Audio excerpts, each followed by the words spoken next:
Hello everyone friends, welcome back to happy life channel. Hope आप सब बहुत अच्छे होंगे। और फ्रेंड्स, मैं अभी आ गई थी वर्क से और आते ही मैंने जो घर का जो काम है ना वो करना शुरू कर दिया, क्योंकि थोड़े से काम जो है संडे को मैं कर ही नहीं पाई थी और बहुत ज़्यादा काम पेंडिंग भी हो चुके हैं। तो मैंने सोचा चलो आज वो कंप्लीट करती हूँ। तो मैं आके थोड़ा भी रिलैक्स हुई नहीं थी और अभी मैंने चाय भी नहीं पी, क्योंकि अगर मैं रिलैक्स होंगी तो जो बाकी के काम है ना वो ऐसे ही हो जाएंगी, ऐसे ही रह जाएंगे। तो मैंने सोचा चलो पहले आराम से सारा काम करते हैं और फिर सुकून से बैठ के चाय पीते हैं। फ्रेंड्स, जब तक जो काम हमने सोचा हो और वो ख़त्म ना करे ना, तब तक मुझे तो बिल्कुल चैन ही नहीं मिलता है। तो मैं सोच के ही आई थी कि आज घर जाते ही कामों में लग जाऊंगी, ताकि आराम से फिर बाद में थोड़ा सा अपने लिए कुछ टाइम निकाल पाऊँ। क्योंकि अगर घर को ऐसे बिना अच्छे से रखे हुए कुछ मन ही नहीं करता है। जब तक घर साफ़ ना हो ना, मन दूसरे कामों में मेरा तो लगता ही नहीं है। तो इसीलिए मैंने सोचा चलो पहले ना ये सारा काम तमाम करूँगी और फिर उसके बाद ही अपने लिए कुछ टाइम निकाल देती हूँ। तो काउंटर टॉप को मैंने क्लीन कर दिया, यहाँ जो चीज़ें फैली हुई थी मैंने उनको ऑर्गेनाइज़ कर दिया है। और अभी तो दूसरे वाले रूम में इतने सारे कपड़े हैं, उनको मैंने तय करके रख दिया था सुबह सुबह। और उनको बस ऐसे रखे हुए हैं बेड पे, उसको मुझे अलमारी में लगाना है, लेकिन उससे पहले मुझे बहुत ज़्यादा इम्पोर्टेंट काम करना है।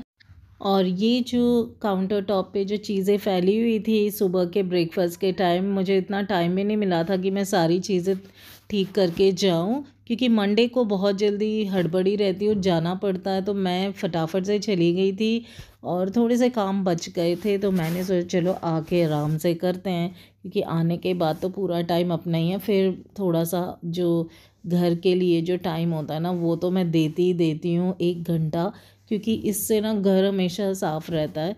तो मैंने सोचा चलो आज ना ये फ्रिज की भी क्लीनिंग थोड़ी सी कर देती हूँ, ऊपर से इस पे डस्ट की लेयर हो गई है।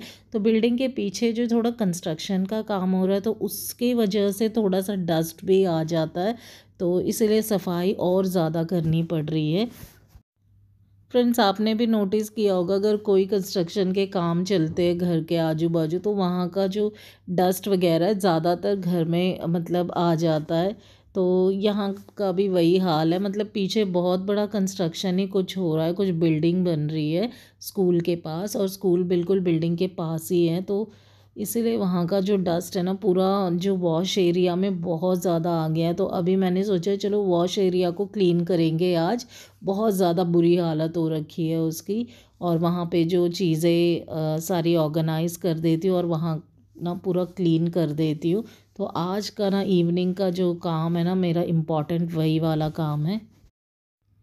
तो देखिए फ्रेंड्स, कितना गंदा हो रखा है वॉश एरिया, और बिल्कुल इसी वाले खिड़की के साइड में बिल्डिंग बन रहा है।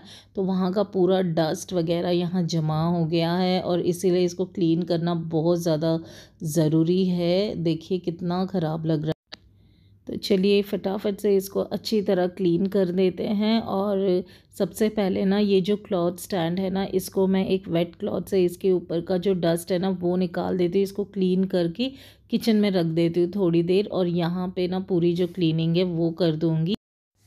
फ्रेंड्स, मुझे लग रहा है कि ये खिड़की का जो एरिया ना वो अगर क्लोज़ होता ना, तो या कोई मैट होता वहाँ पे, जैसे कर्टन वगैरह होता है ना वो होता तो अच्छा रहता। तो डस्ट से तो बच जाती है सारी चीज़ें, लेकिन फिर कपड़े भी सूखने हैं और क्लोज भी इतना नहीं रहना। लेकिन मैंने सोचा है कि कुछ कर्टन्स वगैरह का अरेंज कर देती हूँ, DIY कर्टन्स। तो देखते हैं क्या करना है, क्योंकि आने वाला है गर्मियों का मौसम, और यहाँ क्या जो गर्मी है बाप रे बाप, कहीं भी नहीं होगा इतना ज़्यादा गर्मी होता है यहाँ पे। 50 डिग्री चला जाता है पूरा टेम्परेचर जो होता है। और सही में अभी तो आने ही वाला है, अभी तो स्टार्ट ही हुआ है। तो चलिए क्लीन कर लेते हैं। और सबसे पहले ये जो मैंने स्टैंड ना किचन में रख दिया है क्लीन करके, क्योंकि ये थोड़ा सा स्पेस जो है ऑक्यूपाई कर लेता है। तो इतना स्पेस नहीं रहता अगर स्टैंड वहाँ रहे। तो ये जो मैट्स हैं मैंने क्लीनिंग के लिए रख दिए हैं, और इन मैट्स को ना मैं जो पुराना स्क्रबर होता है ना जिससे हम बर्तन धोते हैं, वो वाला कॉयर का जो होता है ग्रीन वाला जो स्कॉच ब्राइट का वो वाला लिक्विड डिटर्जेंट ना पानी में घोल के इस पे डाला है और वो वाले स्क्रबर से इस पूरे मैट को स्क्रब किया है मैंने अच्छी तरह से, क्योंकि इसको मैंने अभी तक मशीन में डाला नहीं है और अभी मैंने मतलब ट्राई नहीं किया मशीन में ये, क्योंकि ये रबर का है तो इसका शायद जो डस्ट है ज़्यादा ऐसे क्लीन होगा स्क्रब करने से। और स्क्रबर जो है हार्ड भी नहीं होना चाहिए। तो पुराना जो स्क्रबर होता है ना जिस पे मतलब जो ग्रीन कलर का जो सॉफ्ट हो जाता है, तो इसीलिए मैं यही यूज़ कर रही हूँ ताकि इसके ऊपर से जो उसका डिज़ाइन ना छिल जाए। और क्योंकि ये रबर का है तो ये ख़राब भी हो सकता है, इसीलिए मैंने पुराना स्क्रबर यूज़ किया है।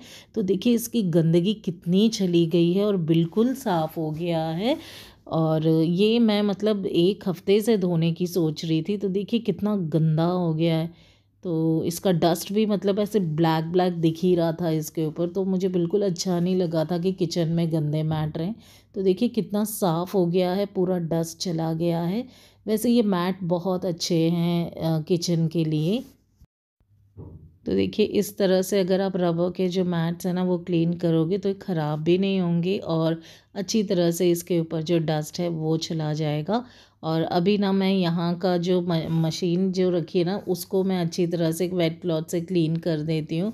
और यहाँ के जो दीवार है वो क्लीन कर देना, क्योंकि यहाँ पे पिजियंस भी बहुत आ जाते हैं, तो मतलब यहाँ बैठ जाते हैं और फिर गंदा भी कर देते हैं कभी कभी।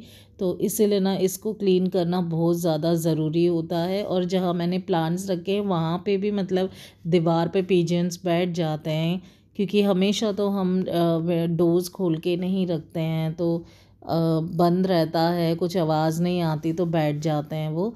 लेकिन हमको क्लीन करना पड़ता है। तो यहाँ पे देखिए बहुत ज़्यादा डस्ट हो गए ग्रिल्स पे, तो इसको मैं क्लीन कर देती हूँ।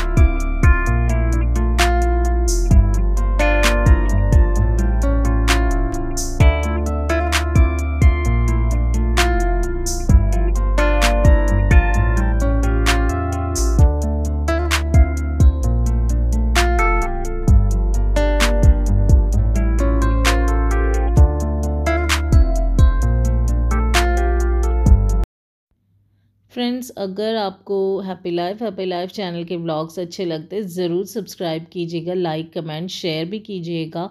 अगर कुछ आपको टिप्स पसंद आते हैं तो अपने फैमिली फ्रेंड्स के साथ ज़रूर शेयर करना फ्रेंड्स।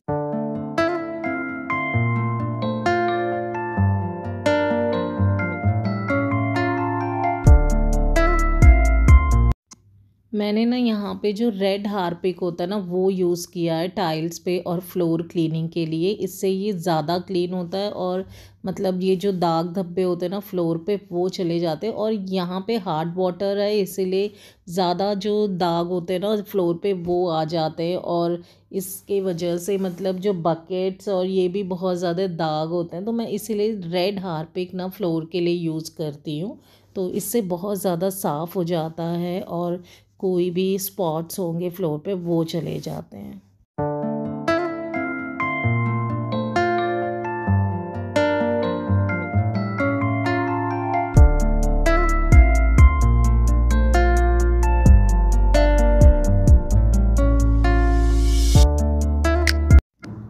तो आप देख सकते हो फ्रेंड्स कितना जो डर्ट है यहाँ का निकल गया है और बिल्कुल साफ़ हो गया है और बहुत साफ़ सुथरा दिख रहा है जो वॉश एरिया है। तो चलिए यहाँ की जो चीज़ें हैं वापस से ऑर्गेनाइज़ कर देते हैं। ये जो क्लॉथ स्टैंड है वो और मैट्स इसी पे सुखा देते हैं, क्योंकि अगर ग्रिल्स पे सूखे होंगे तो नीचे गिर जाएंगे हवा से। तो यहाँ पे मैं सुखा देती हूँ इसको और बाकी के जो घर के काम हैं उनमें लग जाती हूँ फ्रेंड्स। तो मैं आपसे मिलती हूँ कल के एक प्यारे से व्लॉग में। तब तक के लिए bye bye, have a great day friends.